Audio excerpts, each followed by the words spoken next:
আসসালামু আলাইকুম। আপনারা দেখতে পাচ্ছেন যে আমার ফোনের উপরে 5G লেখা। মানে আমার ফোনে 5G নেটওয়ার্ক সাপোর্ট করছে। তো চলুন দেখি 5G নেটওয়ার্কে মানে কতটুকু স্পিড ওঠে। এটা দেখি চলেন। চলুন আমি ক্রোম ব্রাউজারে ঢুকলাম। ওকে। ফাস্ট। ওকে, ওকে।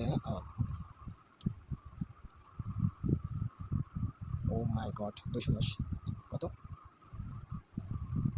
220,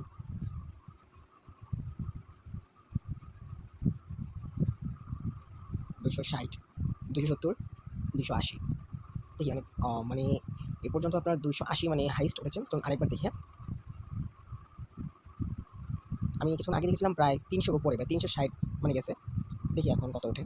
এই 310, 300, এই যে 360, 340, 370। মাশাআল্লাহ। 370, 360, 360। আসলে কিছুক্ষণ আগে আমি দেখেছিলাম প্রায় 350, 360 মানে হাই স্পিড উঠেছে। মানে এতটুকু স্পিডের জন্য মানে কতটুকু এমবি লাগতে পারে ভাবা যায়? বাংলাদেশ সব জায়গাতে এখনও 5G অ্যাভেলেবল হয়নি। শুধু ঢাকা শহরেই 5G নেটওয়ার্ক অ্যাভেলেবল হয়েছে।